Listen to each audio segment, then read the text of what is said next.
मेरा नाम ब्योमकेश बख्शी है। लोग मुझे जासूस कहते हैं, लेकिन मैं स्वयं को सत्यान्वेषी कहलाना पसंद करता हूं। सत्य की खोज मेरे लिए एक खेल है जिसमें तर्क और अवलोकन मेरे हथियार हैं। यह कहानी उस समय की है जब मैं और मेरा मित्र अजित एक ऐसे रहस्य में उलझे जिसने इतिहास, कला, मानवीय लालसा और एक परिवार के टूटे हुए सपनों को एक साथ बुना था। यह मामला मुझे सिखा गया कि कभी कभी अभिशाप भी विज्ञान हो सकते हैं और कभी कभी अपराध भी न्याय की चाह से जन्म लेते हैं। बात 1947 के शुरुआती महीनों की है।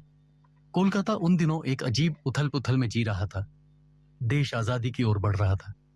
अंग्रेजी राज की नींव हिल रही थी और पुरानी व्यवस्थाएं टूट रही थीं। रियासतें एक एक करके भारत में विलीन हो रही थीं। उनकी पुरानी संपत्ति, उनके खजाने और उनकी विरासत अब संग्रहालयों में सहेजी जा रही थी। कुछ रियासतें खुशी खुशी इस बदलाव को अपना रही थीं, तो कुछ मजबूरी में। लेकिन हर रियासत के साथ एक इतिहास जुड़ा था, एक कहानी थी और कभी कभी एक अभिशाप भी। ऐसे ही एक अभिशापित धरोहर से शुरू हुई यह कहानी। मैं उस दिन अपने मेस के कमरे में बैठा किताबें पढ़ रहा था। बाहर फरवरी की ठंडी हवा चल रही थी और सड़कों पर सुबह सुबह की हलचल शुरू हो चुकी थी। रिक्शों की घंटियां, फेरी वालों की आवाजें और दूर से ट्राम की खड़खड़ाहट, यह सब कोलकाता की सुबह का संगीत था। मैंने अपनी पाइप जला रखी थी। तंबाकू का धुआं कमरे में घूम रहा था और मैं एक पुरानी फारसी कविता की किताब में खोया हुआ था। मुझे पुरानी चीजें पसंद हैं, पुरानी किताबें, पुराने लोग, पुरानी कहानियां। उनमें एक गहराई होती है जो आधुनिकता में नहीं मिलती। तभी अजित ने दरवाजा खटखटाया। उसके हाथ में सुबह का अखबार था और चेहरे पर उत्साह की चमक थी। अजित मेरा पुराना दोस्त है। हम दोनों एक साथ पढ़े हैं। वह लेखक बनना चाहता है और मेरे हर मामले को एक कहानी की तरह देखता है। कभी कभी मुझे लगता है कि वह मेरे साथ इसलिए रहता है ताकि उसे लिखने के लिए सामग्री मिलती रहे। ब्योमकेश, आज का अखबार देखा? उसने उत्साह से कहा, अपना चश्मा ठीक करते हुए। मैंने सिर हिलाया।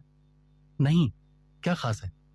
कोई राजनीतिक उथल पुथल या फिर कांग्रेस की कोई नई घोषणा? नहीं। अजित ने अखबार मेज पर रखा। कुछ और दिलचस्प, तुम्हारे काम वाला?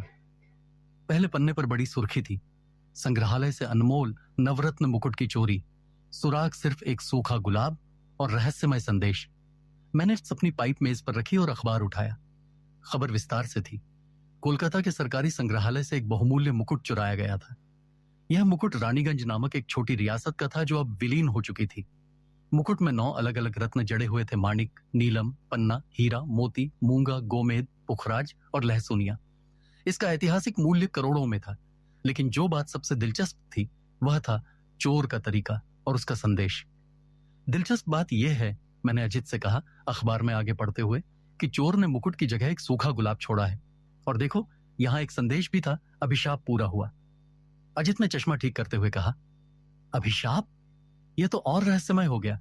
क्या यह किसी पागल व्यक्ति का काम है जो अंधविश्वास में विश्वास करता है, या फिर? मैंने कहा, पाइप फिर से जलाते हुए, कोई बहुत होशियार व्यक्ति जो अभिशाप की आड़ में अपना असली मकसद छिपा रहा है। अंधविश्वास एक अच्छा पर्दा होता है। लोग तर्क से सोचना बंद कर देते हैं जब अभिशाप की बात आती है। मैं अभी सोच ही रहा था कि इस मामले में कितनी गहराई हो सकती है, तभी मेरे मेज का चपरासी रामू सीढ़ियां चढ़ता हुआ आया। रामू एक साधारण आदमी है, लेकिन मेहनती और ईमानदार। वह मुझे पिछले 5 सालों से जानता है और मेरे काम को समझता है। बाबू, उसने हांफते हुए कहा, नीचे कोई साहब आए हैं, बहुत बड़े आदमी लग रहे हैं, मोटर गाड़ी में आए हैं, कहते हैं जरूरी मिलना है, बहुत परेशान दिख रहे हैं। मैंने और अजित ने एक दूसरे की ओर देखा। लगता है, मैंने कहा, हमारा अगला मामला खुद चलकर हमारे पास आ गया है। हम नीचे गए। मेस के बाहर सचमुच एक काली मोटर गाड़ी खड़ी थी। ड्राइवर बाहर खड़ा था और वहां एक सज्जन खड़े थे। उनकी उम्र करीब 50 साल की रही होगी। लंबे कद के, गोरे रंग के, और उनके कपड़ों से साफ था कि वे किसी संपन्न परिवार से थे। उनके चेहरे पर चिंता की गहरी लकीरें थीं और आंखों में एक अजीब सा डर था। उन्होंने मेरी ओर देखते ही पहचान लिया। आप ब्योमकेश बाबू हैं? उन्होंने पूछा। आवाज में उम्मीद और बेचैनी दोनों थी। जी हाँ, मैंने कहा। आइए, ऊपर चलते हैं, यहां सड़क पर बात करना ठीक नहीं। हम ऊपर मेरे कमरे में आ गए। मैंने उन्हें बैठने के लिए कुर्सी दी, रामू से चाय मंगाई, फिर उनकी ओर देखा और इंतजार किया कि वे अपनी बात शुरू करें। मैं कभी जल्दबाजी नहीं करता, लोगों को अपनी गति से बोलने देता हूं। उनके शब्दों में, उनकी आवाज में, उनके रुकने में भी सुराग छिपे होते हैं। उन्होंने अपना परिचय दिया। मेरा नाम विक्रम सिंह देव है। मैं पहले रानीगंज रियासत का राजकुमार था, अब बस एक साधारण नागरिक हूं। उनकी आवाज में एक हल्की सी कड़वाहट थी, शायद खोई हुई रियासत का दर्द। रानीगंज? मैंने कहा, हालांकि मैं पहले से जानता था। वही रियासत जिसका मुकुट चुराया गया है, जी हां, उन्होंने सिर झुकाकर कहा। वह हमारे परिवार की धरोहर थी, पीढ़ियों से चली आ रही थी। जब सरकार ने रियासत को भारत में मिलाया, हमने सब कुछ स्वीकार किया, महल छोड़ दिया, जमीन छोड़ दी, अधिकार छोड़ दिए। लेकिन हमें कहा गया कि हमारी विरासत, हमारी कलाकृतियां संग्रहालय में सुरक्षित रहेंगी, वे राष्ट्र की संपत्ति बन जाएंगी। हमने विश्वास किया, लेकिन अब उनकी आवाज भर्रा गई। रामू चाय लेकर आया। मैंने सबको चाय दी। विक्रम सिंह ने एक घूंट ली और फिर बोले, अब वह मुकुट चोरी हो गया है और पुलिस तो बस औपचारिकता कर रही है। पुलिस क्या कह रही है?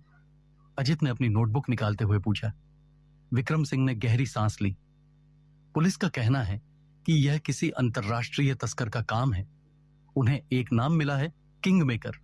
यह व्यक्ति दुनिया भर में कलाकृतियां चुराता है और उन्हें अमीर खरीदारों को बेचता है। पुलिस कह रही है कि मुकुट अब शायद किसी विदेशी देश में पहुंच गया होगा। किंग मेकर, मैंने शब्द को धीरे से दोहराया। दिलचस्प नाम है, राजा बनाने वाला। लेकिन वह कलाकृतियां क्यों चुराता है? सिर्फ पैसे के लिए, पुलिस का यही मानना है, विक्रम सिंह ने कहा। लेकिन मुझे कुछ और लगता है। वह सूखा गुलाब और वह संदेश, अभिशाप पूरा हुआ। यह कोई साधारण चोर का काम नहीं लगता। आप मेरे पास क्यों आए? मैंने सीधा सवाल पूछा।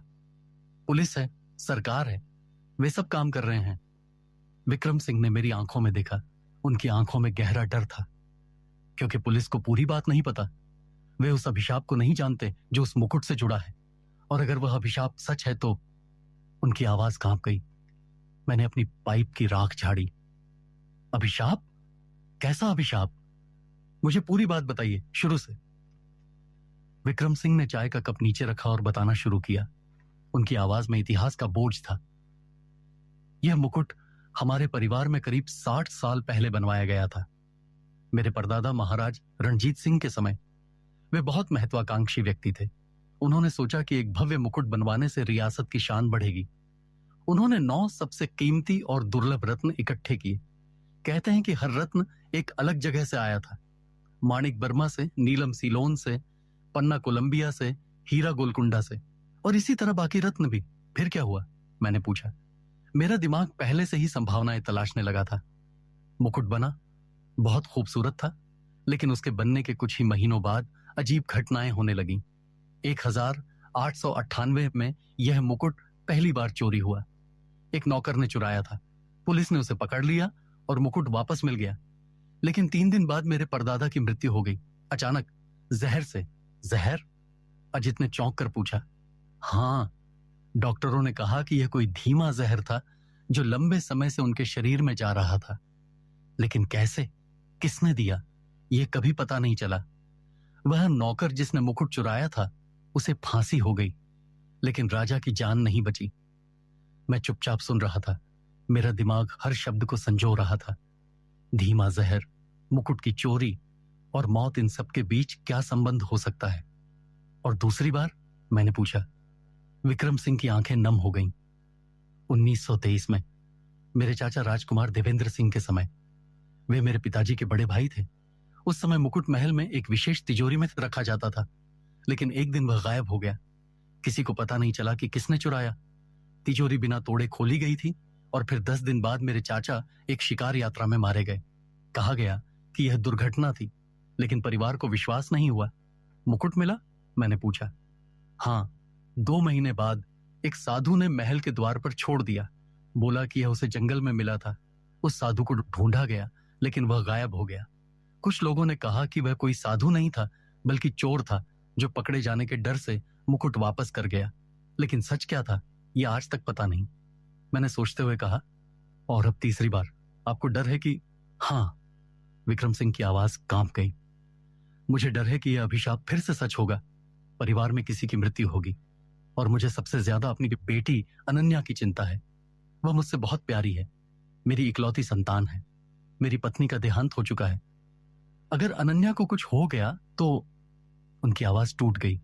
मैंने विक्रम सिंह की आंखों में देखा। उनमें सच्चा डर था, एक पिता का डर। लेकिन मैं अभिशापों में विश्वास नहीं करता था। मैं तर्क में विश्वास करता हूं। हर रहस्य के पीछे एक तार्किक कारण होता है। अगर 2 बार मुकुट की चोरी के बाद परिवार के सदस्यों की मौत हुई है, तो इसका मतलब है कि कोई व्यक्ति या व्यक्तियों का समूह इस अभिशाप का फायदा उठा रहा है, या फिर कोई और गहरी साजिश है। विक्रम बाबू, मैंने शांत आवाज में कहा, मैं ये मामला लूंगा, लेकिन पहले मुझे कुछ बातें स्पष्ट करनी होंगी। मैं अभिशापों में विश्वास नहीं करता, लेकिन मैं इस बात में विश्वास करता हूं कि हर घटना के पीछे एक कारण होता है। अगर 2 बार मुकुट की चोरी के बाद मौतें हुई हैं, तो यह कोई दैवीय शक्ति नहीं, बल्कि किसी मानवीय योजना का हिस्सा है। विक्रम सिंह के चेहरे पर राहत के भाव आए। धन्यवाद ब्योमकेश बाबू, मैं आपको सब कुछ बताऊंगा जो आप जानना चाहें। बस मेरी बेटी को बचा लीजिए। मुझे पहले संग्रहालय देखना होगा, मैंने कहा, और आपके परिवार के इतिहास के बारे में मैं और जानना होगा। क्या आप मुझे अपने घर ले जा सकते हैं? वहां शायद कुछ पुराने रिकॉर्ड हों जो मदद करें। बिल्कुल। विक्रम सिंह खड़े हो गए। मैं अभी आपको ले चलता हूं, 1 मिनट, मैंने कहा। अजित, तुम तैयार हो जाओ, हमें काम पर निकलना है। अजित ने अपनी नोटबुक बंद की और मुस्कुराया। मैं तो तैयार ही हूं ब्योमकेश। एक नया रहस्य, एक अभिशापित मुकुट और एक अंतर्राष्ट्रीय चोर जिसका नाम किंग मेकर है। यह तो बहुत दिलचस्प कहानी बनेगी। पहले गुत्थी सुलझने दे, मैंने हल्के से मुस्कुराते हुए कहा। हम विक्रम सिंह की मोटर गाड़ी में बैठे। ड्राइवर ने गाड़ी स्टार्ट की और हम संग्रहालय की ओर चल पड़े। रास्ते में मैं खिड़की से बाहर देख रहा था। कोलकाता की सड़कें अपनी आम रफ्तार में थीं, लेकिन मेरा दिमाग इस मामले के अलग अलग पहलुओं पर सोच रहा था। एक सूखा गुलाब, एक रहस्यमय संदेश और 2 पुरानी मौतें जो मुकुट से जुड़ी हुई थीं। क्या यह सिर्फ संयोग था या फिर कोई गहरी साजिश? संग्रहालय पहुंचने में करीब 20 मिनट लगे। यह चौरंगी रोड पर स्थित एक पुरानी इमारत थी जो अंग्रेजों के समय बनी थी। बड़े बड़े खंभे, ऊंची छतें और सफेद पत्थर की दीवारें इसे भव्य बनाती थीं, लेकिन अब यह थोड़ी उपेक्षित सी लग रही थी। शायद आजादी की हलचल में पुरानी चीजों की देखभाल कम हो गई थी। हम अंदर गए। संग्रहालय के निदेशक सुरेश बाबू हमारी प्रतीक्षा कर रहे थे। वे एक मध्यम आयु के व्यक्ति थे, चश्मा लगाए और थोड़े घबराए हुए दिख रहे थे। उनके माथे पर चिंता की लकीरें थीं। आइए ब्योमकेश बाबू, उन्होंने कहा, राहत की सांस लेते हुए। विक्रम बाबू ने फोन पर बताया था कि आप आ रहे हैं। मैं आपको वह कमरा दिखाता हूं जहां से चोरी हुई, लेकिन पहले मुझे बताना चाहिए कि पुलिस भी पूरी जांच कर चुकी है। पुलिस ने क्या निष्कर्ष निकाला? मैंने पूछा। वे कहते हैं कि यह किसी पेशेवर चोर का काम है। तिजोरी बिना तोड़े खोली गई, कोई छेड़छाड़ का निशान नहीं। चोर को चाबी मिली होगी या फिर वह ताला खोलने में माहिर था। हम एक लंबे गलियारे से होकर चले। दीवारों पर पुरानी तस्वीरें लटकी हुई थीं, विक्टोरियन युग की, राजाओं और महारानियों की। फर्श पर हमारे जूतों की आवाज गूंज रही थी। आखिर में हम एक बड़े कमरे में पहुंचे। कमरे में कांच के कई बक्से थे जिनमें विभिन्न रियासतों की कलाकृतियां रखी थीं। तलवारें, गहने, मुकुट, सिक्के, सब कुछ। एक कोने में एक खाली बक्सा था। यहां नवरत्न मुकुट था, सुरेश बाबू ने उस बक्से की ओर इशारा करते हुए कहा। और देखिए, यहां वह सूखा गुलाब है जो चोर छोड़ गया। हमने इसे वैसे ही रखा है। मैंने झुककर बक्से को ध्यान से देखा। यह लकड़ी और कांच से बना था। ऊपर का हिस्सा कांच का था जिससे अंदर की चीज दिखती थी। बक्से में एक मखमली कुशन पड़ा था जिस पर मुकुट रखा जाता था। अब वहां सिर्फ एक सूखा गुलाब पड़ा था। गुलाब पूरी तरह सूख चुका था, लेकिन अभी भी उसकी पंखुड़ियां जुड़ी हुई थीं। रंग गहरा लाल से भूरा हो गया था। मैंने बक्से का ताला देखा। यह एक साधारण चाबी वाला ताला था। कोई तोड़फोड़ का निशान नहीं था।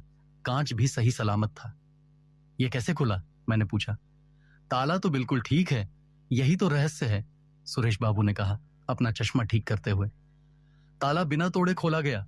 चोर के पास चाबी रही होगी। चाबियां किसके पास हैं? अजित ने अपनी नोटबुक में लिखते हुए पूछा। मेरे पास एक, सुरेश बाबू ने कहा, और मुख्य सुरक्षा अधिकारी अमित बनर्जी के पास एक। बस 2 चाबियां हैं। क्या दोनों चाबियां सुरक्षित हैं? मैंने पूछा। हाँ, मैंने अपनी चाबी जांची, वह मेरे दराज में सुरक्षित थी, और अमित ने भी कहा कि उसकी चाबी उसके पास है। तो फिर चोर को चाबी कैसे मिली? मैंने सोचते हुए कहा। या तो किसी ने चाबी की नकल बनाई या फिर चोर ताला खोलने में माहिर था। मैंने सूखे गुलाब को ध्यान से देखा। यह एक साधारण गुलाब था। लाल रंग का रहा होगा जब ताजा था, अब पूरी तरह सूख चुका था। मैंने सुरेश बाबू से कहा, क्या मैं इसे छू सकता हूं? जी हाँ, लेकिन सावधानी से, यह सबूत है। मैंने धीरे से बक्सा खोला। ताला सुरेश बाबू ने खोला। मैंने सूखे गुलाब को उठाया। यह हल्का था, पंखुड़ियां नाजुक थीं। मैंने इसे नाक के पास लाया। कोई खुशबू नहीं थी, बस पुराने फूल की सूखी गंध। यह कितना पुराना है? मैंने पूछा। हमारे वनस्पति विशेषज्ञों का कहना है कि यह करीब 2-3 महीने पुराना है, सुरेश बाबू ने जवाब दिया।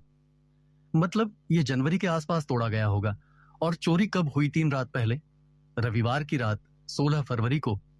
सोमवार सुबह जब सुरक्षा गार्ड ने चक्कर लगाया तो यह पाया। मैंने बक्से के आसपास की जमीन देखी। फर्श साफ था, कोई निशान नहीं, कोई धूल के पैरों के निशान नहीं। चोरी के बाद यहां की सफाई हुई थी? मैंने पूछा। नहीं, पुलिस ने मना किया था। हमने सब कुछ वैसे ही रखा है। मैंने बक्से के चारों ओर घूम कर देखा। खिड़की दूर थी, दरवाजा एक ही था जो गलियारे में खुलता था। कोई दूसरा रास्ता नहीं था। रात में यहां कितने गार्ड होते हैं? मैंने पूछा। 2, एक मुख्य द्वार पर और एक अंदर गश्त करता है। वह गार्ड जो गश्त करता है, क्या वह इस कमरे में भी आता है? हाँ, हर 2 घंटे में एक बार। उस रात वह कब कब आया? उसने रिपोर्ट दी है कि वह रात 10 बजे, फिर 12 बजे, फिर 2 बजे और फिर 4 बजे आया। हर बार सब कुछ ठीक था, लेकिन सुबह 6 बजे जब वह फिर आया तो मुकुट गायब था। मतलब चोरी 4 से 6 बजे के बीच हुई, मैंने कहा। हाँ, ऐसा लगता है। वह गार्ड कहाँ है? मुझे उससे बात करनी है, मैं उसे बुलाता हूं। सुरेश बाबू ने एक चपरासी को भेजा। कुछ मिनट बाद एक गार्ड आया। उसका नाम रघु था। वह एक साधारण दिखने वाला आदमी था, करीब 40 साल का, थोड़ा दुबला पतला, सांवला रंग और चेहरे पर डर के निशान। शायद पुलिस की पूछताछ से परेशान था। तुम रघु हो? मैंने पूछा। जी हाँ बाबू, उसने घबराते हुए कहा। मैंने कुछ गलत नहीं किया, मैं ईमानदार आदमी हूं, मुझे पता है, मैंने शांत आवाज में कहा। मैं तुम पर शक नहीं कर रहा, बस कुछ सवाल पूछना चाहता हूं। तुमने उस रात क्या देखा? रघु ने थोड़ा राहत की सांस ली। बाबू, मैंने रात में 4 बार चक्कर लगाया, 10 बजे, 12 बजे, 2 बजे और 4 बजे। हर बार मैंने इस कमरे को देखा। सब कुछ ठीक था। मुकुट वहां था, चमक रहा था। मैंने ताला भी जांचा, सब ठीक था। फिर 4 बजे के बाद क्या हुआ? मैं 4 बजे से 6 बजे तक बाहर मुख्य द्वार पर था। दूसरे गार्ड केशव को आराम करने दिया। वह रात भर वहीं खड़ा रहता है। सुबह 6 बजे मैंने फिर चक्कर लगाया तो मुकुट गायब था। उसकी जगह वह गुलाब पड़ा था। 4 से 6 बजे के बीच तुमने कुछ अजीब देखा? कोई आवाज सुनी नहीं बाबू, सब शांत था। कोई नहीं आया, कोई नहीं गया।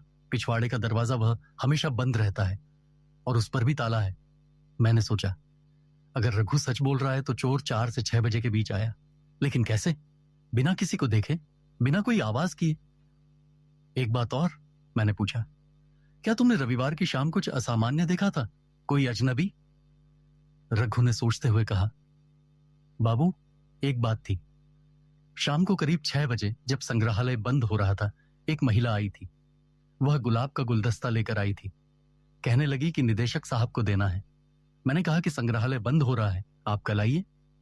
वह थोड़ी नाराज हुई, बोली कि यह बहुत जरूरी है, लेकिन मैंने नियम के अनुसार उसे अंदर नहीं जाने दिया। मेरा ध्यान तुरंत केंद्रित हो गया। गुलाब का गुलदस्ता? कैसा गुलदस्ता लाल? गुलाब के फूल थे बाबू, करीब 10-12 फूल। फिर क्या हुआ? वह चली गई, लेकिन गुलदस्ता यहीं छोड़ गई। बोली कि इसे निदेशक साहब को दे देना। गुलदस्ता कहाँ है? मैंने तुरंत पूछा।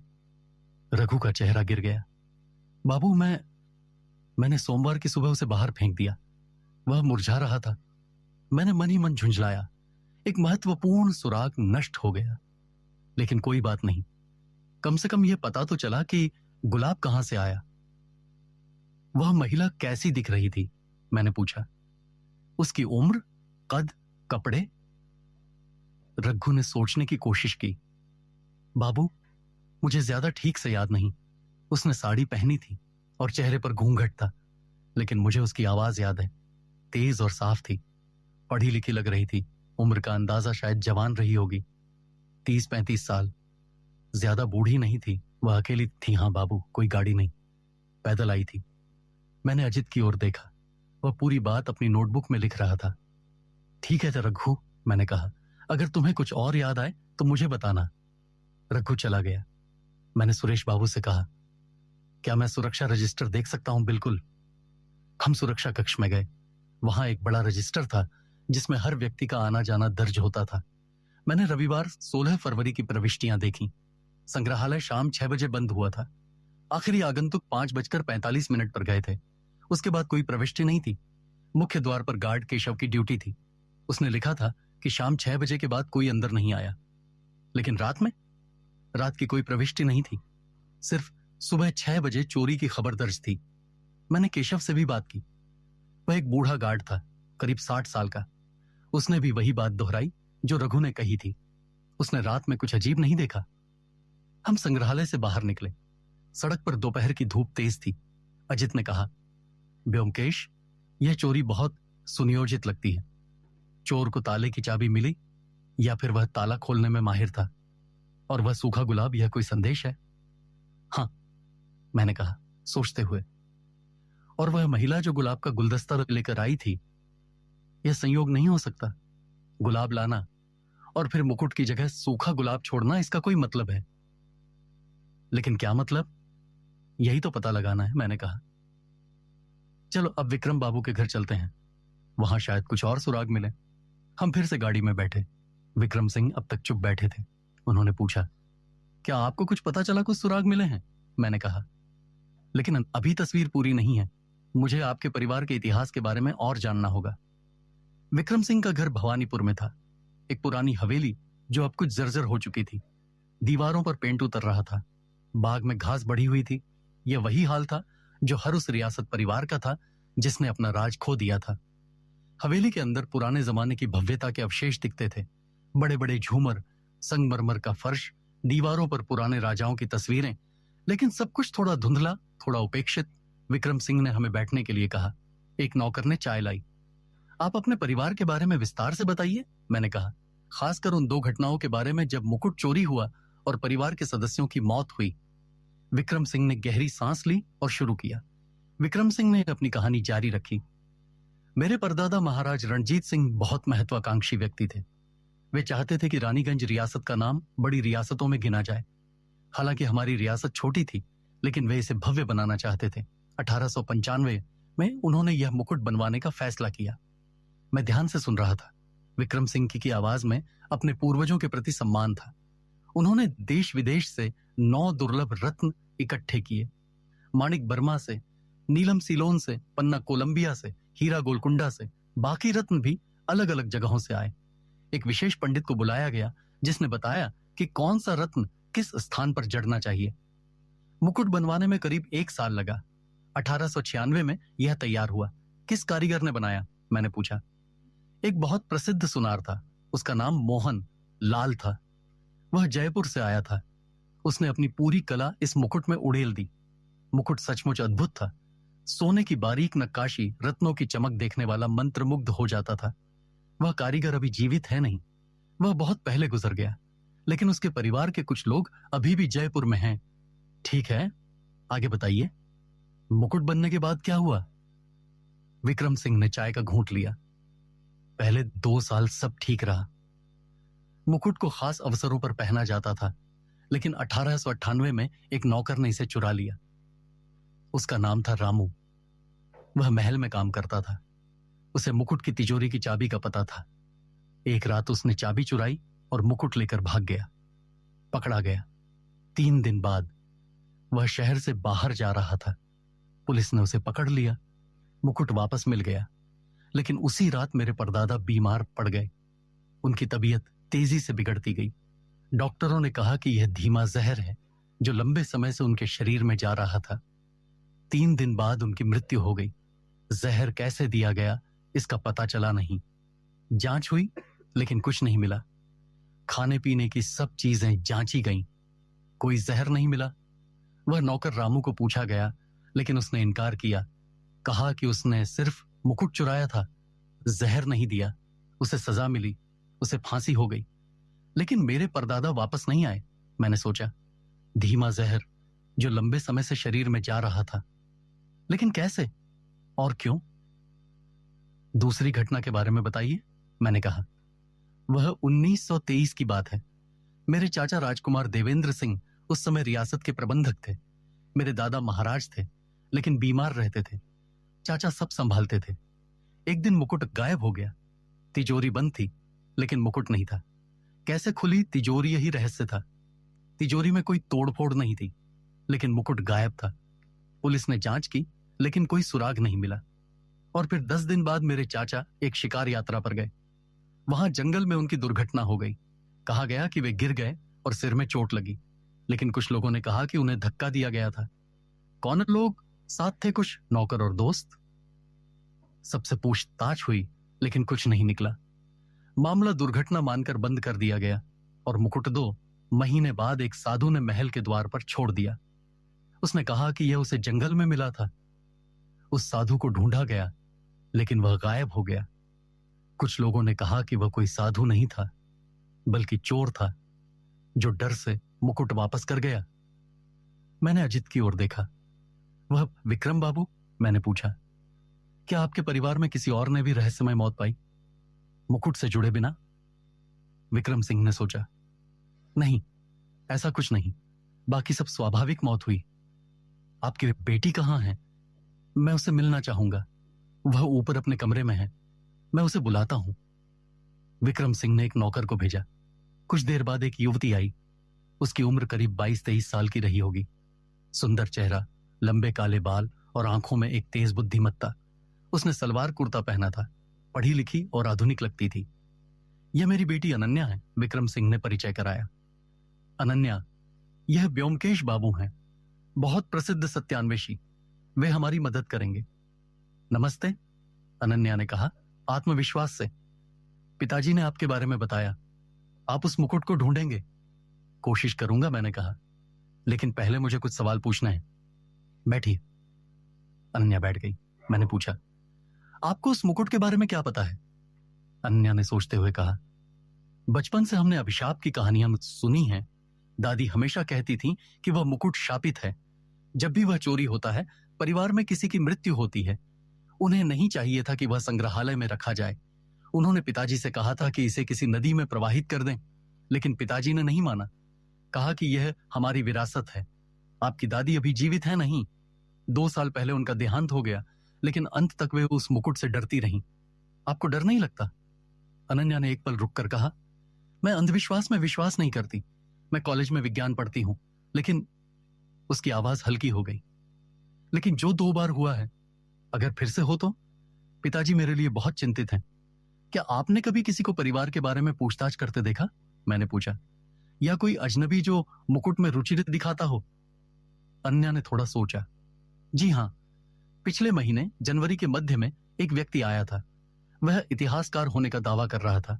उसने कहा कि वह भारतीय रियासतों पर एक किताब लिख रहा है। उसने मुकुट के बारे में बहुत सारे सवाल पूछे थे। उसका नाम याद है? हाँ, डॉ सुधीर घोष। उसने अपना कार्ड भी दिया था। वह कार्ड अभी भी है आपके पास, शायद पिताजी के पास हो। विक्रम सिंह ने अपने दराज से एक विजिटिंग कार्ड निकाला। उस पर लिखा था, डॉ सुधीर घोष, प्रोफेसर, इतिहास विभाग, कोलकाता विश्वविद्यालय। मैंने कार्ड ध्यान से देखा। यह साधारण था, कोई विशेष निशान नहीं। उसने और क्या पूछा था? मैंने अनन्या से कहा। उसने पूछा था कि मुकुट किसने बनाया, रत्न कहां से आए, और उस अभिशाप की कहानी। पिताजी ने उसे सब बता दिया। वह करीब 1 घंटे रहा, फिर चला गया। मैंने अजित से कहा, यह नाम नोट कर लो, हमें इस डॉले घोष से मिलना होगा। और कोई अजनबी आया? मैंने पूछा। अनन्या ने सोचा। नहीं, बस वही। लेकिन एक बात और है। क्या पिछले हफ्ते मंगलवार को मुझे एक चिट्ठी मिली थी, डाक से? चिट्ठी? मेरा ध्यान तुरंत केंद्रित हुआ। किसकी चिट्ठी पता नहीं। उसमें कोई नाम नहीं था, बस एक वाक्य लिखा था, अभिशाप टलेगा, चिंता मत करो। वह चिट्ठी अभी भी है, हां, मेरे कमरे में। मैं लाती हूं। अनन्या ऊपर गई और कुछ मिनट बाद एक लिफाफा लेकर आई। मैंने उसे खोला। एक साधारण सफेद कागज पर हिंदी में लिखा था, अभिशाप टलेगा, चिंता मत करो। लिखावट साफ थी, शिक्षित व्यक्ति की, लेकिन कोई हस्ताक्षर नहीं। लिफाफे पर भी कोई भेजने वाले का पता नहीं था, सिर्फ अनन्या का पता और डाक टिकट। यह कब आई? मैंने पूछा। 11 फरवरी को। मुकुट चोरी से 5 दिन पहले, मैंने सोचते हुए कहा। आपने किसी को यह चिट्ठी दिखाई पिताजी को? उन्होंने कहा कि शायद कोई मजाक कर रहा है। हमने ज्यादा ध्यान नहीं दिया। मैंने चिट्ठी को ध्यान से देखा। कागज साधारण था, बाजार में आसानी से मिल जाने वाला। लेकिन यह संदेश अभिशाप टलेगा, इसका क्या मतलब था? क्या मैं ये चिट्ठी रख सकता हूं? मैंने पूछा। जी हाँ, अनन्या ने कहा। मैंने चिट्ठी अपनी जेब में रख ली। फिर विक्रम सिंह से पूछा, क्या आपके पास मुकुट की कोई तस्वीर है? हाँ, मेरे पास कुछ पुरानी तस्वीरें हैं। विक्रम सिंह ने एक अलमारी से एक फोटो एल्बम निकाला। उसमें कई पुरानी तस्वीरें थीं। एक तस्वीर में मुकुट स्पष्ट दिख रहा था। सचमुच बहुत खूबसूरत था। सोने की बारीक नक्काशी और 9 रत्न जो चमक रहे थे। क्या मैं ये तस्वीर ले जा सकता हूँ? मैंने पूछा। बिल्कुल। मैंने तस्वीर एल्बम से निकाल ली। विक्रम बाबू, मैंने कहा, मुझे आपके पुराने महल देखना होगा, रानीगंज में। वहां शायद कुछ और सुराग मिले। मैं आपको वहां ले चलता हूं, विक्रम सिंह ने कहा। लेकिन अब वहां कुछ नहीं बचा। महल खंडहर हो चुका है। सिर्फ एक रखवाला रहता है। फिर भी कभी कभी पुरानी जगहें बहुत कुछ बताती हैं। ठीक है, हम कल जा सकते हैं। मैं और अजित विक्रम सिंह के घर से निकले। शाम हो रही थी। सड़कों पर भीड़ बढ़ रही थी। ब्योमकेश, अजित ने कहा चलते हुए, यह मामला बहुत पेचीदा है।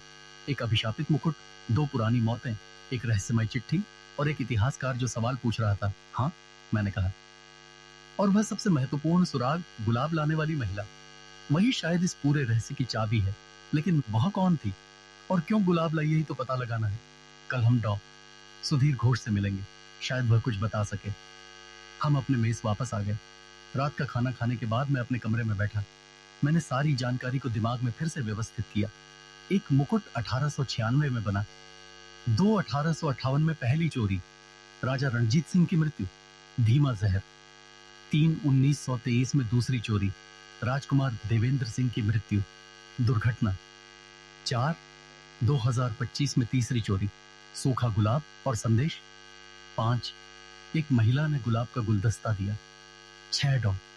सुधीर घोष ने जांच की। 7 अनन्या को एक रहस्यमय चिट्ठी मिली। इन सब के बीच क्या संबंध है?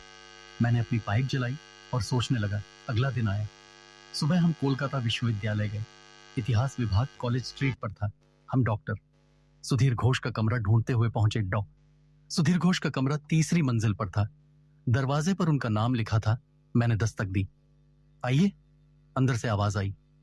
हम अंदर गए। कमरा किताबों से भरा हुआ था। अलमारियों में, मेज पर, यहां तक कि फर्श पर भी किताबों के ढेर लगे थे। एक खिड़की से धूप आ रही थी और उस धूप में बैठे थे डॉक्टर सुधीर घोष। वह एक मध्यम आयु के व्यक्ति थे, करीब 45 साल के। चश्मा पहने, सफेद कुर्ता पायजामा, चेहरा बुद्धिमान लेकिन थोड़ा थका हुआ। आइए आइए, उन्होंने मुस्कुराते हुए कहा। आप ब्योमकेश बाबू हैं ना? आपके बारे में बहुत सुना है। बैठिए। हम बैठ गए। मैंने सीधे मुद्दे पर आया। डॉ. घोष, मैं रानीगंज रियासत के नवरत्न मुकुट की चोरी के बारे में जांच कर रहा हूं। सुना है आप उस मुकुट में रुचि रखते थे। डॉ. घोष का चेहरा गंभीर हो गया। जी हां, भयानक खबर है। मैं भारतीय रियासतों के इतिहास पर शोध कर रहा हूं। वह मुकुट एक अनूठी कलाकृति थी, ऐतिहासिक दृष्टि से बहुत महत्वपूर्ण। आपने विक्रम सिंह से मिलकर क्या पूछा था? मैं मुकुट के निर्माण के बारे में जानना चाहता था। किस कारीगर ने बनाया? रत्न कहां से आए? क्या उनकी कोई विशेषता थी? और वह अभिशाप की कहानी भी मुझे दिलचस्पी की लगी। अभिशाप के बारे में आप क्या सोचते हैं? डॉ. घोष ने अपना चश्मा ठीक करते हुए कहा, देखिए ब्योमकेश बाबू, मैं इतिहासकार हूं। तथ्यों में विश्वास करता हूं, अंधविश्वासों में नहीं। लेकिन हर अंधविश्वास के पीछे कोई ना कोई सच छिपा होता है। मैंने जब इस मुकुट के बारे में शोध किया तो मुझे एक दिलचस्प बात मिली। क्या? मेरा ध्यान केंद्रित हो गया। मुकुट में जो रत्न लगे थे उनमें से कुछ बहुत दुर्लभ और पुराने थे, खासकर गोमेद और लहसुनिया। ये रत्न उस समय बर्मा से आए थे।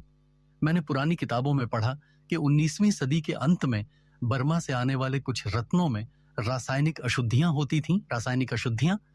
मैंने तुरंत ध्यान दिया। किस तरह की? देखिए, उस समय रत्नों की खोज और प्रसंस्करण का तरीका आज जैसा नहीं था। कुछ खास तरह के रत्नों में सीसा, पारा या आर्सेनिक जैसे तत्व हो सकते थे। यदि कोई लंबे समय तक इन रत्नों के संपर्क में रहे, खासकर अगर वे गर्म वातावरण में हो, तो धीरे धीरे ये तत्व वाष्पीकृत होकर शरीर में जा सकते हैं। ये एक प्रकार का धीमा जहर है। मेरे दिमाग में एक रोशनी चमकी। आपका मतलब है कि अभिशाप असल में रासायनिक जहर था? यह एक सिद्धांत है? डॉ. से घोष ने कंधे उचकाए। मैं इसे साबित नहीं कर सकता, लेकिन अगर मुकुट के रत्नों में वाकई ऐसी अशुद्धियां थीं, तो जो लोग मुकुट के पास रहते थे या उसे पहनते थे, वे धीरे धीरे बीमार हो सकते थे। यह बहुत महत्वपूर्ण जानकारी है, मैंने कहा। क्या आपने यह बात किसी को बताई? मैंने अपने एक शोध पत्र में इसका उल्लेख किया था। वह पिछले महीने जनवरी के अंत में प्रकाशित हुआ। The hidden dangers of ancient James शीर्षक से वह पत्र कहां प्रकाशित हुआ? हमारी विश्वविद्यालय की पत्रिका में, और एक प्रति विश्वविद्यालय के पुस्तकालय में भी है। क्या मैं वह पत्र देख सकता हूं? बिल्कुल, मेरे पास एक अतिरिक्त प्रति है। डॉ घोष ने अपने दराज से एक पतली पुस्तिका निकाली और मुझे दी। मैंने उसे खोला और पढ़ना शुरू किया। उसमें डॉक्टर घोष ने विस्तार से लिखा था कि कैसे पुराने समय के कुछ रत्न जहरीले हो सकते थे। उन्होंने कई उदाहरण दिए थे और रानीगंज के मुकुट का भी विशेष उल्लेख था। डॉ घोष, मैंने पूछा, जब आप विक्रम सिंह से मिले थे, क्या उन्होंने आपको यह बताया था कि दोनों बार मुकुट चोरी होने के बाद परिवार के सदस्यों की मौत हुई? हाँ, वह अभिशाप की कहानी का हिस्सा था, लेकिन मैंने उन्हें अपना सिद्धांत नहीं बताया। मैं सिर्फ जानकारी इकट्ठी कर रहा था। आपको यह नहीं लगा कि यह खतरनाक हो सकता है कि अगर रत्न सच में जहरीले हैं तो? मुझे लगा कि संग्रहालय में मुकुट सुरक्षित है, कांच के बक्से में बंद, कोई उसके सीधे संपर्क में नहीं आ रहा। लेकिन अब उनकी आवाज चिंतित हो गई। अब जब मुकुट चोरी हो गया है, मुझे डर है कि चोर को इसका खतरा पता नहीं होगा। मैंने शोध पत्र अपने पास रख लिया। धन्यवाद डॉ घोष, यह बहुत उपयोगी जानकारी है। हम विश्वविद्यालय के पुस्तकालय गए। वहां मैंने पुस्तकालय अध्यक्ष से पूछा, क्या आप बता सकते हैं कि पिछले महीने डॉ घोष के शोध पत्र को किसने पढ़ा? हम रजिस्टर रखते हैं। उन्होंने कहा। 1 मिनट। उन्होंने एक मोटा रजिस्टर निकाला। उसमें 15 जनवरी 1947 उसने डॉ घोष का शोध पत्र पढ़ा था। यह मीरा देशपांडे कौन है? मैंने पुस्तकालय अध्यक्ष से पूछा। मुझे नहीं पता साहब, लेकिन पता यहां लिखा है, 14 मार्च, रासबिहारी एवेन्यू। मैंने पता नोट किया। क्या वह नियमित पाठक है? नहीं साहब, मैंने यह नाम पहली बार देखा है, शायद बाहर से आई होगी। हम पुस्तकालय से बाहर निकले। अजित ने कहा, ब्योमकेश, यह मीरा देशपांडे कौन है और उसे इस शोध पत्र में क्या दिलचस्पी हो सकती है? यही तो पता लगाना है, मैंने कहा। चलो उसके पते पर चलते हैं। हम रासबिहारी एवेन्यू पहुंचे। 14/3 एक साधारण मकान था, 2 मंजिला, पुराना लेकिन साफ सुथरा। मैंने दरवाजा खटखटाया। एक बुजुर्ग महिला ने दरवाजा खोला। उनकी उम्र करीब 60 साल की रही होगी। जी, उन्होंने पूछा। नमस्ते, हम मीरा देशपांडे से मिलना चाहते हैं, मैंने कहा। मीरा यहां नहीं रहती, वह मेरी भतीजी है। 2 साल पहले वह मुंबई चली गई। मुंबई? वहां क्या करती है? वह किसी संस्था में काम करती थी, इतिहास से संबंधित कोई संस्था। क्या वह हाल ही में यहां आई थी? बुजुर्ग महिला ने सोचते हुए कहा, हां, पिछले महीने जनवरी के मध्य में 2-3 दिन रही, फिर वापस चली गई। उसने यहां क्या किया? किसी से मिली, बस घर में रही। कुछ पुराने दोस्तों से मिली शायद। बाहर ज्यादा नहीं गई। उसका मुंबई का पूरा पता दे सकती हैं? मेरे पास नहीं है, लेकिन उसकी एक सहेली यहां कोलकाता में रहती है, रेखा नाम है। शायद वह जानती हो रेखा का पता। बुजुर्ग महिला ने एक कागज पर पता लिख दिया। हम वहां से निकले। अजित ने कहा, ब्योमकेश, यह मीरा देशपांडे बहुत संदिग्ध लग रही है। जनवरी में कोलकाता आई, डॉ घोष का शोध पत्र पढ़ा और फिर मुकुट चोरी हो गई। हाँ, मैंने कहा, लेकिन अभी सबूत कम है, हमें और जानकारी चाहिए। हम रेखा के घर पहुंचे। वह बालीगंज में रहती थी, एक छोटा सा फ्लैट। दरवाजा खटखटाने पर एक युवती ने खोला, करीब 30 साल की, सुंदर और शिक्षित दिखती थी। जी, उसने पूछा, आप रेखा हैं? मैंने कहा, हाँ। आप कौन है? मेरा नाम ब्योमकेश बख्शी है। मुझे मीरा देशपांडे के बारे में कुछ जानकारी चाहिए। रेखा का चेहरा थोड़ा सतर्क हो गया। मीरा? क्यों? उसने कुछ गलत किया है? नहीं नहीं, बस कुछ जानकारी चाहिए। क्या हम अंदर आ सकते हैं? रेखा ने हमें अंदर बुलाया। हम बैठे। मैंने पूछा, आप मीरा को जानती हैं? हाँ, हम कॉलेज में साथ थे, स्कॉटिश चर्च कॉलेज में, लेकिन अब ज्यादा संपर्क नहीं है। वह मुंबई में रहती है। वह क्या करती है? वह रियासतों के इतिहास में बहुत रुचि रखती थी। उसने इतिहास में MA एक किया, फिर मुंबई गई। कहा कि वहां कोई शोध संस्था में काम मिला है। उसके परिवार के बारे में कुछ बताइए। रेखा ने सोचते हुए कहा, उसका परिवार बहुत साधारण था। पिता किसी दफ्तर में छोटा काम करते थे, लेकिन मीरा बहुत प्रतिभाशाली थी। छात्रवृत्ति पर पढ़ी। उसकी दादी थी जो अक्सर पुरानी कहानियां सुनाती थी। मीरा कहती थी कि उसकी दादी किसी रियासत परिवार से थी, लेकिन परिवार से निकाल दी गई थी। किस रियासत से? मेरा दिल तेज धड़कने लगा। मुझे ठीक से याद नहीं, शायद रानीगंज। हाँ, रानीगंज ही था। अब सब कुछ स्पष्ट होने लगा था। मीरा का संबंध रानीगंज परिवार से था। उसने डॉक्टर घोष का शोध पत्र पढ़ा और फिर मुकुट चोरी हो गई। मीरा का स्वभाव कैसा था? मैंने पूछा। बहुत शांत और गंभीर, लेकिन कभी कभी उसमें एक अजीब सा गुस्सा भी दिखता था, खासकर जब वह अपने परिवार की बात करती थी। कहती थी कि उसके परिवार के साथ बहुत अन्याय हुआ था। मीरा का मुंबई में पता है, आपके पास नहीं, लेकिन उसने पिछले महीने एक चिट्ठी भेजी थी। वह शायद मेरे पास हो। रेखा ने अपनी अलमारी से एक पुराना पत्र निकाला। मैंने उसे पढ़ा। उसमें ज्यादा कुछ नहीं था, बस कुछ साधारण बातें, लेकिन आखिर में एक वाक्य था, मैं जल्द ही कोलकाता आ रही हूं, एक पुराना हिसाब चुकाना है। ये कब की चिट्ठी है? मैंने पूछा। जनवरी की, करीब 10 तारीख के आसपास।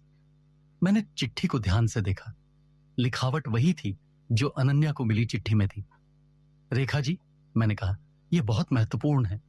क्या आप पुलिस को यह बता सकती हैं अगर जरूरत पड़े? जी हाँ।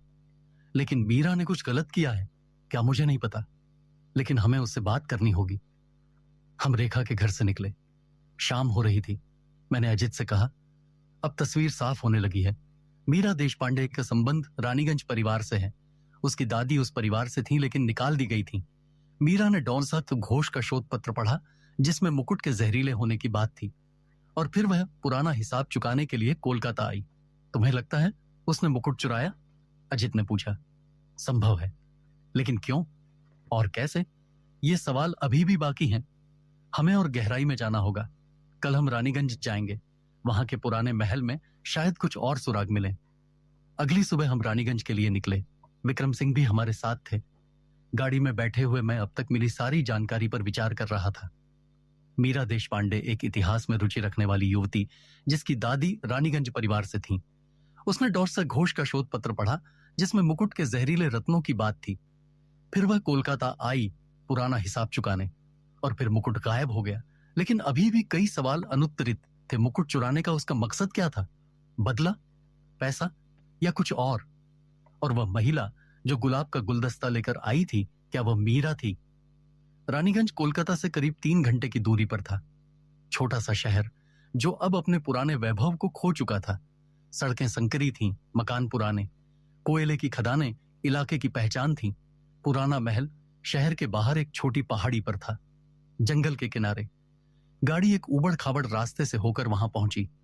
महल सचमुच खंडहर बन चुका था। दीवारों पर काई जम गई थी। छत के कई हिस्से गिर चुके थे। खिड़कियों के शीशे टूटे हुए थे। बाग में जंगली घास और पेड़ उग आए थे। यह हमारा पुराना घर था, विक्रम सिंह ने भारी मन से कहा। अब देखिए क्या हालत है। हम गाड़ी से उतरे। महल के मुख्य द्वार पर एक बूढ़ा आदमी खड़ा था। वह रखवाला था। उसका नाम राम सिंह था। उसकी उम्र करीब 70 साल की रही होगी। सफेद दाढ़ी, झुर्रियों भरा चेहरा, लेकिन आंखों में अभी भी तेज था। राम सिंह, विक्रम सिंह ने कहा, यह ब्योमकेश बाबू हैं, बहुत बड़े सत्यान्वेषी। मुकुट की चोरी की जांच कर रहे हैं। राम सिंह ने हाथ जोड़े। नमस्कार साहब, बहुत बुरा हुआ। वह मुकुट हमारे परिवार की शान थी।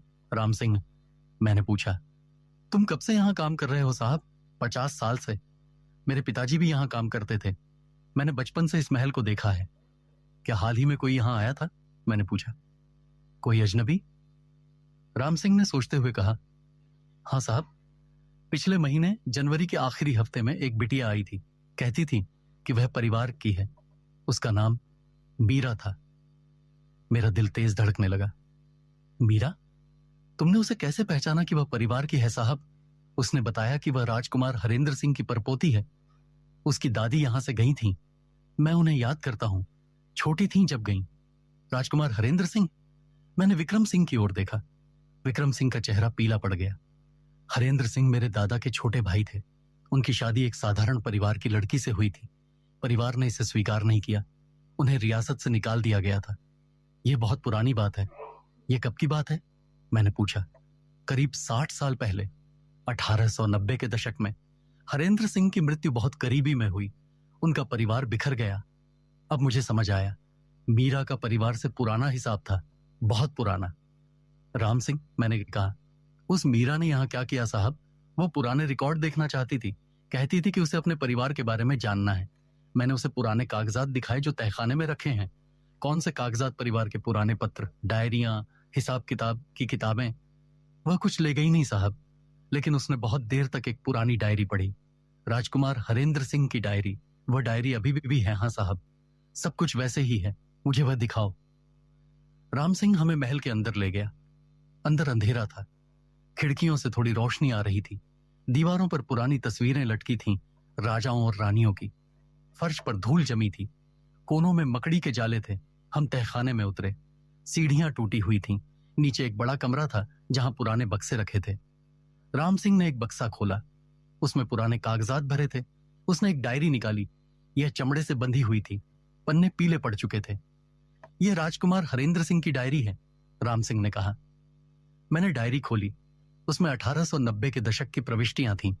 लिखावट साफ और सुंदर थी। मैंने पढ़ना शुरू किया। एक जगह लिखा था, 15 जून 1896 आज पिताजी ने नया मुकुट बनवाया, 9 रत्नों से सजा, बहुत सुंदर है। पंडित जी ने कहा कि यह बहुत शुभ है, लेकिन मुझे कुछ अजीब लगता है। वे रत्न कहां से आए? भाई रणजीत कुछ छिपा रहे हैं। मैंने पूछा तो वे टाल गए। आगे की प्रविष्टि में लिखा था 20 अगस्त 1896। मुझे पता चला कि मुकुट के कुछ रत्न चोरी के माल से खरीदे गए थे। एक व्यापारी था जो बर्मा से रत्न लाता था, उसने चोरी किए हुए रत्न बेचे। भाई रणजीत ने सस्ते में खरीद लिए। मैंने उनसे पूछा तो वे गुस्सा हो गए, कहा कि यह रियासत की शान का मामला है। मैं चुप नहीं रह सकता। और फिर एक और प्रविष्टि, 10 सितंबर 1896 मैंने परिवार के सामने यह बात उठाई। भाई रणजीत बहुत क्रोधित हुए। पिताजी ने मुझे चुप रहने को कहा कि परिवार की इज्जत दांव पर है, लेकिन चोरी चोरी ही है। मैं इस बेईमानी का हिस्सा नहीं बन सकता। और अंतिम प्रविष्टि जो मुझे मिली, 5 मार्च 1897 परिवार ने मुझे निकाल दिया। मेरी पत्नी और छोटी बेटी के साथ मुझे महल छोड़ना पड़ा। मेरे पास कुछ नहीं है, लेकिन मेरी अंतरात्मा साफ है। वह मुकुट शापित है, चोरी के माल से बना हुआ। एक दिन सच सामने आएगा। मैं या मेरी संतानें एक दिन इस अन्याय का बदला लेंगी। वह मुकुट जो हमारे परिवार की बदनामी का प्रतीक है, एक दिन नष्ट होगा। मैंने डायरी बंद की। अब पूरी तस्वीर साफ हो रही थी। हरेंद्र सिंह को परिवार से निकाल दिया गया था क्योंकि उन्होंने सच बोला था। मुकुट के रत्न चोरी के माल से खरीदे गए थे और अब उनकी परपोती मीरा बदला लेने आई थी। लेकिन बदला कैसे? मुकुट चुराकर या कुछ और? विक्रम बाबू, मैंने कहा, क्या आपको यह बात पता थी कि मुकुट के रत्न चोरी के थे? विक्रम सिंह का चेहरा शर्म से झुक गया। नहीं, यह पहली बार मैं सुन रहा हूं। अगर यह सच है तो बहुत शर्म की बात है। और हरेंद्र सिंह की मृत्यु कैसे हुई? मैंने पूछा। मुझे ज्यादा पता नहीं, लेकिन सुना है कि वे बीमारी से मरे, गरीबी में। मैंने राम सिंह से पूछा, तुम्हें राजकुमार हरेंद्र सिंह की मृत्यु के बारे में कुछ पता है? राम सिंह ने सिर हिलाया। साहब, मैं तब बहुत छोटा था, लेकिन मेरे पिताजी ने बताया था कि राजकुमार साहब की मृत्यु से कुछ दिन पहले वे यहां आए थे।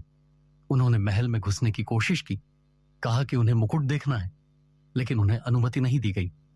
गार्डों ने उन्हें बाहर निकाल दिया। वे बहुत रोए, कहा कि यह मुकुट शापित है और एक दिन परिवार को बर्बाद कर देगा। एक ठंडी सिहरन मेरी रीढ़ में दौड़ गई। इतिहास खुद को दोहरा रहा था। राम सिंह, मैंने पूछा, जब मीरा यहां आई थी उसने और क्या किया साहब? उसने बहुत देर तक ये डायरी पढ़ी, फिर रोने लगी। कहने लगी कि उसके परिवार के साथ बहुत अन्याय हुआ। उसके परदादा को बेइज्जत किया गया सिर्फ इसीलिए कि उन्होंने सच बोला। वह कहती थी कि वह इस अन्याय का बदला लेगी। उसने कैसे बदला लेने की बात की साहब? वह कहती थी कि वह उस मुकुट को नष्ट कर देगी। कहती थी कि वह मुकुट शापित है और परिवार के लिए अभिशाप है। अगर मुकुट नहीं रहेगा तो अभिशाप भी खत्म हो जाएगा। नष्ट करना? मैंने सोचते हुए कहा। बेचना नहीं साहब। वह कहती थी कि उसे पैसे नहीं चाहिए, बस न्याय चाहिए। अब मुझे समझ आया, मीरा का मकसद पैसा नहीं था। वह बदला लेना चाहती थी, लेकिन किस तरह का बदला? मुकुट को नष्ट करके। वह कब गई यहां से? मैंने पूछा। 2 दिन रही, फिर कोलकाता चली गई। हम तहखाने से बाहर निकले। सूरज ढल रहा था। महल की छाया लंबी हो गई थी। मैं सोच रहा था। अजित ने कहा, ब्योमकेश, अब तो साफ है कि मीरा ने मुकुट चुराया, लेकिन वह अभी कहाँ है, यही तो पता लगाना है। मैंने कहा, वह कोलकाता में ही होगी, हमें उसे ढूंढना होगा। हम वापस कोलकाता की ओर चल पड़े। रास्ते में मैं सोचता रहा, मीरा ने मुकुट चुराया, लेकिन कैसे? उसे चाबी कैसे मिली? और वह सूखा गुलाब और संदेश क्यों छोड़ा? अगले दिन सुबह मैंने पुलिस से संपर्क किया। इंस्पेक्टर पुरंदर सेन मेरे पुराने परिचित थे। मैंने उन्हें मीरा देशपांडे के बारे में बताया। हम उसे ढूंढने की कोशिश करेंगे, इंस्पेक्टर ने कहा, लेकिन कोलकाता बड़ा शहर है। अगर वह छिपना चाहती है तो मुश्किल होगा। क्या आप होटलों में जांच करवा सकते हैं? मैंने भी कहा। 30-35 साल की एक महिला, अकेली, ठीक है, मैं अपने आदमी भेजूंगा। 2 दिन बाद पुलिस ने खबर दी, मीरा देशपांडे को चौरंगी रोड पर एक छोटे होटल में देखा गया था। कमरा नंबर 204। मैं, अजित और इंस्पेक्टर पुरंदर सेन उस होटल पर पहुंचे। यह एक साधारण होटल था। रिसेप्शनिस्ट ने पुष्टि की कि मीरा देशपांडे वहां ठहरी हुई है। हम ऊपर गए। कमरा नंबर 204 के सामने खड़े हुए। मैंने दरवाजा खटखटाया। कुछ देर बाद दरवाजा खुला। एक युवती ने दरवाजा खोला। वह करीब 30 साल की रही होगी। साधारण कद, गोरा रंग, लंबे बाल जो बांध रखे थे, चेहरा सुंदर लेकिन थका हुआ। आंखों में एक गहरा दुख था और कुछ और भी दृढ़ संकल्प। जी? उसने पूछा, लेकिन उसकी आंखों में जानने का भाव था, जैसे वह जानती थी कि यह दिन आएगा। मीरा देशपांडे? मैंने कहा। हाँ। आप कौन हैं? मेरा नाम ब्योमकेश बख्शी है। यह इंस्पेक्टर पुरंदर सेन है। हमें आपसे कुछ बात करनी है, नवरत्न मुकुट की चोरी के बारे में। उसका चेहरा पीला पड़ गया, लेकिन उसने घबराया नहीं। मुझे पता था कि आप आएंगे, आइए अंदर। हम कमरे में गए। छोटा सा कमरा था। एक बिस्तर, एक कुर्सी, एक छोटी मेज। खिड़की से बाहर का दृश्य दिख रहा था। मीरा ने कुर्सी की ओर इशारा किया। बैठिए। मैं बैठ गया। इंस्पेक्टर और अजित खड़े रहे। मीरा जी, मैंने शांत आवाज में कहा, मुझे पूरी कहानी पता है। राजकुमार हरेंद्र सिंह आपके परदादा थे। उन्हें परिवार से निकाल दिया गया था क्योंकि उन्होंने सच बोला था। मुकुट के रत्न चोरी के माल से खरीदे गए थे। आपने उनकी डायरी पढ़ी और फिर आपने तय किया कि आप बदला लेंगी।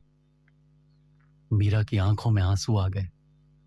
वह धीरे से बोली, हाँ, मुझे सब कुछ पता है। मेरी दादी ने मुझे बचपन से यह कहानी सुनाई थी। कैसे उनके पिता को बेइज्जत किया गया, कैसे उन्हें गरीबी में मरने के लिए छोड़ दिया गया, सिर्फ इसलिए कि उन्होंने सच बोला था। तो आपने मुकुट चुराने का फैसला किया? मीरा ने सिर हिलाया।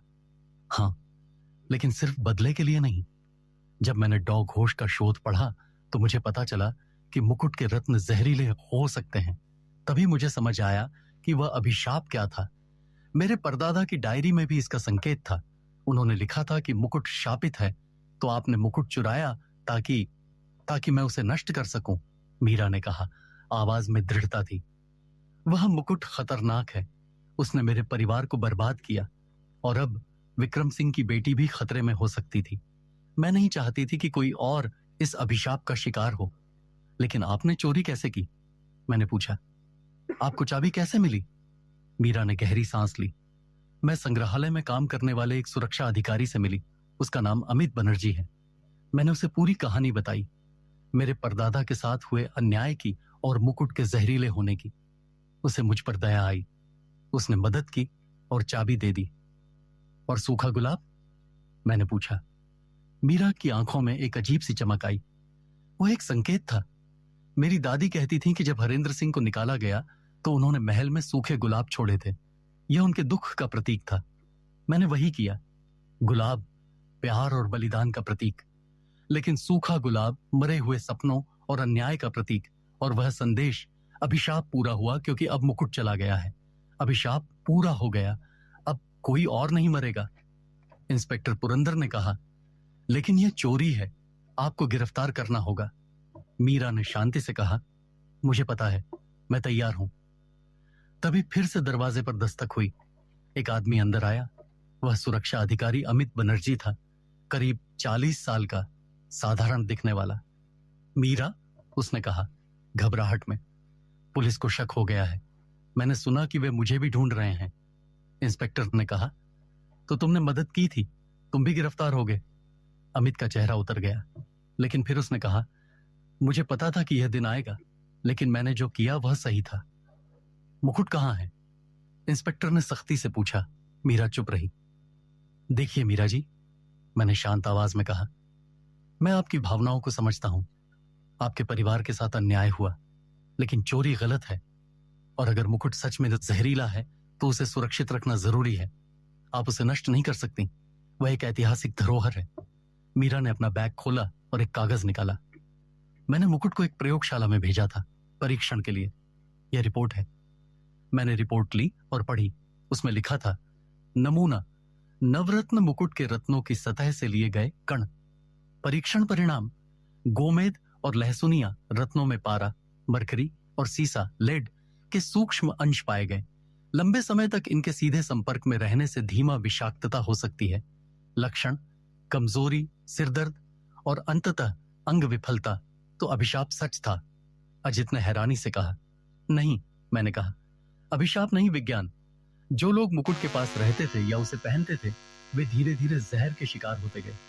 महाराज रणजीत सिंह, राजकुमार देवेंद्र सिंह, वे सब इस धीमे जहर से मरे। मीरा ने कहा, अब आप समझे कि मैं इसे क्यों नष्ट करना चाहती थी। यह सिर्फ परिवार की बदनामी का प्रतीक नहीं है, बल्कि एक हत्यारा भी है, लेकिन यह सही तरीका नहीं है। मैंने कहा, मुकुट को सुरक्षित तरीके से रखा जा सकता है, कांच के बक्से में, जहां कोई उसके सीधे संपर्क में ना आए, और एक चेतावनी लगाई जा सकती है। इंस्पेक्टर ने कहा, मुकुट कहाँ है? हमें वापस करना होगा। अमित ने एक बैग से मुकुट निकाला। यह सच में बहुत खूबसूरत था। सोने की बारीक नक्काशी और 9 रत्न जो कमरे की रोशनी में चमक रहे थे।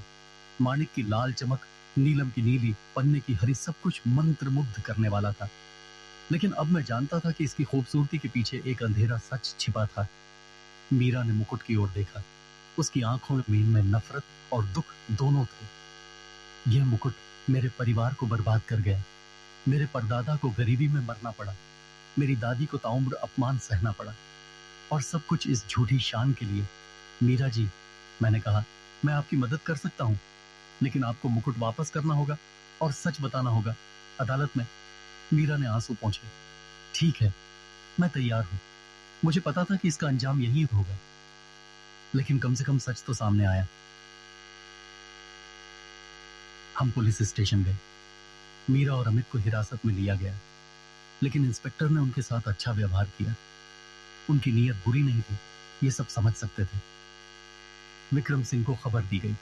वे तुरंत पुलिस स्टेशन आए। जब उन्होंने पूरी कहानी सुनी, जब उन्हें पता चला कि मुकुट के रत्न चोरी के थे और हरेंद्र सिंह के साथ क्या अन्याय हुआ था, तो वे बहुत दुखी हुए। मेरे पूर्वजों ने बहुत गलत किया, उन्होंने कहा। आवाज भारी थी। हरेंद्र सिंह सही थे, उन्होंने सच बोला और उन्हें इसकी कीमत चुकानी पड़ी। मीरा को पुलिस स्टेशन से बाहर लाया गया। विक्रम सिंह उसके सामने गए। मीरा, उन्होंने कहा, आंखों में आंसू, मैं माफी मांगता हूं मेरे परिवार की ओर से। जो तुम्हारे परदादा के साथ हुआ वह बहुत गलत था। मीरा को यकीन नहीं हुआ। वह चुपचाप खड़ी रही। मैं अदालत में तुम्हारे पक्ष में गवाही दूंगा, विक्रम सिंह ने कहा, और मैं चाहता हूं कि तुम हमारे परिवार में वापस आओ। तुम भी रानीगंज परिवार की हो, तुम्हारा उतना ही हक है जितना मेरा। मीरा की आंखों से आंसू बहने लगे। आप सच में? हाँ, यह सही है। हरेंद्र सिंह को जो सम्मान मिलना चाहिए था वह अब भी मिल सकता है। उनकी डायरी प्रकाशित की जाएगी, सच सबके सामने आएगा। अगले हफ्ते अदालत में सुनवाई हुई। मैंने मीरा के पक्ष में गवाही दी। मैंने पूरी कहानी बताई, कैसे हरेंद्र सिंह को अन्याय हुआ, कैसे मुकुट के रत्न जहरीले थे, कैसे मीरा ने सिर्फ न्याय चाहा था। विक्रम सिंह ने भी गवाही दी। उन्होंने अदालत को बताया कि वे मीरा को परिवार में स्वीकार करते हैं। उन्होंने डॉट घोष की रिपोर्ट भी पेश की, जिसमें मुकुट के जहरीले होने का प्रमाण था। अदालत ने पूरे मामले को ध्यान से सुना। न्यायाधीश ने कहा, यह एक असामान्य मामला है। एक ओर चोरी हुई है जो अपराध है, दूसरी ओर अभियुक्त का इरादा जनहित था। उसने किसी को चोट नहीं पहुंचाई, वह सिर्फ एक खतरनाक वस्तु को नष्ट करना चाहती थी। आखिरकार अदालत ने मीरा को हल्की सजा सुनाई, 6 महीने की साधारण कैद, जिसे परिवीक्षा पर निलंबित कर दिया गया। अमित को भी समान सजा मिली। मुकुट को संग्रहालय में वापस रखा गया, लेकिन इस बार विशेष सावधानी के साथ एक मजबूत कांच के बक्से में, जिसे कोई छू नहीं सकता था, और एक बड़ा बोर्ड लगाया गया, चेतावनी, यह मुकुट रासायनिक रूप से हानिकारक हो सकता है। इसके रत्नों में पारा और सीसा के अंश हैं, कृपया सुरक्षित दूरी बनाए रखें। और उसके नीचे एक और बोर्ड, यह मुकुट 1896 में महाराज रणजीत सिंह द्वारा बनवाया गया था, लेकिन राजकुमार हरेंद्र सिंह ने पता लगाया कि इसके कुछ रत्न अवैध रूप से प्राप्त किए गए थे। सत्य बोलने के लिए उन्हें परिवार से निकाल दिया गया था। उनकी स्मृति में यह बोर्ड समर्पित है। रानीगंज परिवार विक्रम सिंह ने अपने वादे को निभाया। उन्होंने मीरा को परिवार में स्वीकार किया, उसे आर्थिक मदद दी और हरेंद्र सिंह की डायरी प्रकाशित की। पूरी कहानी समाचार पत्रों में छपी। रानीगंज परिवार के अंधेरे राज का खुलासा हुआ, लेकिन इससे भी महत्वपूर्ण, दो परिवार फिर से जुड़ गए। मीरा और अनन्या दोस्त बन गई। दोनों युवा, दोनों शिक्षित, दोनों में न्याय की चाह। वे अक्सर साथ बैठकर अपने परिवार के इतिहास के बारे में बात करती। एक शाम मैं और अजित अपने मेज में बैठे थे। अजित अपनी नोटबुक में कहानी लिख रहा था। ब्योमकेश, उसने कहा, यह मामला बहुत अलग था। कोई हत्या नहीं, कोई खलनायक नहीं, बस एक लड़की जो अपने परिवार का सम्मान वापस पाना चाहती थी। हाँ, मैंने कहा अपनी पाइप जलाते हुए। और एक अभिशाप जो असल में विज्ञान था। कभी कभी सच अंधविश्वास से भी अधिक रहस्यमय होता है। जो लोग मुकुट को शापित मानते थे वे गलत नहीं थे, लेकिन शाप किसी देवता का नहीं बल्कि रसायन विज्ञान का था। और वह किंगमेकर? अजित ने पूछा। मैं मुस्कुराया।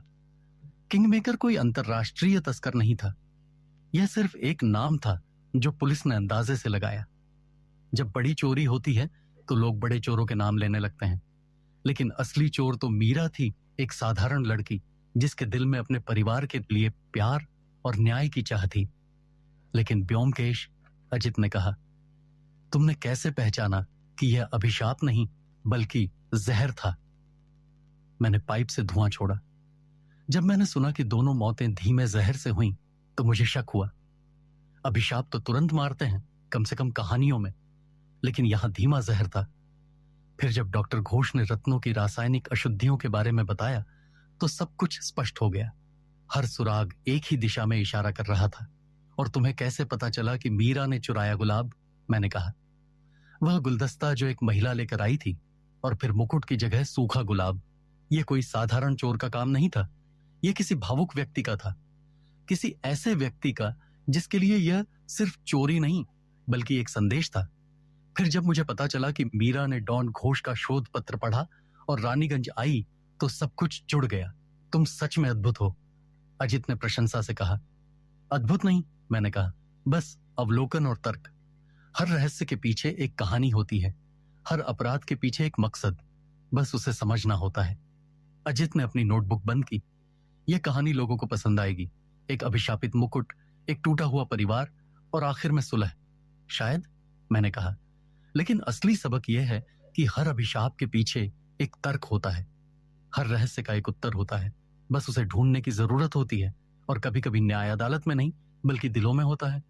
धुएं के छल्ले हवा में घूम रहे थे। बाहर कोलकाता की रात गहरा रही थी। सड़कों पर रोशनियां जल चुकी थी। दूर से ट्राम की घंटी की आवाज आ रही थी। मैंने कहा, यह मामला खत्म हो गया, लेकिन मुझे लगता है जल्द ही एक नया रहस्य हमारा इंतजार कर रहा होगा, क्योंकि सत्यान्वेषी का काम कभी खत्म नहीं होता। अजित मुस्कुराया। और मैं उस कहानी को लिखूंगा। मैंने भी मुस्कुराया और अपनी पाइप फिर से जलाई। जीवन एक पहेली है और हर पहेली का एक हल, बस उसे खोजने की हिम्मत चाहिए। कुछ महीने बाद मुझे पता चला कि मीरा ने एक किताब लिखी, the crust crown, a family history. उसमें उसने पूरी कहानी बताई। हरेंद्र सिंह का संघर्ष, परिवार का अन्याय, मुकुट का रहस्य। किताब बहुत लोकप्रिय हुई और सबसे अच्छी बात, विक्रम सिंह ने एक ट्रस्ट बनाया, हरेंद्र सिंह मेमोरियल ट्रस्ट। इसका उद्देश्य था उन लोगों की मदद करना जिनके साथ अन्याय हुआ है। मीरा इस ट्रस्ट की सचिव बनी। अभिशाप खत्म हो गया था, लेकिन उससे भी महत्वपूर्ण सच सामने आ गया था। और दो परिवार जो 60 साल से अलग थे फिर से एक हो गए। यह थी नवरत्न मुकुट की कहानी। एक अभिशाप की कहानी जो असल में विज्ञान था। एक परिवार की कहानी जो टूट गया और फिर जुड़ गया। और सबसे बढ़कर सत्य की जीत की कहानी, क्योंकि अंत में सत्य ही जीतता है। चाहे कितना भी समय लगे, चाहे कितनी भी बाधाएं हों, सत्य अपना रास्ता खोज ही लेता है। और यही एक सत्यान्वेषी का विश्वास है।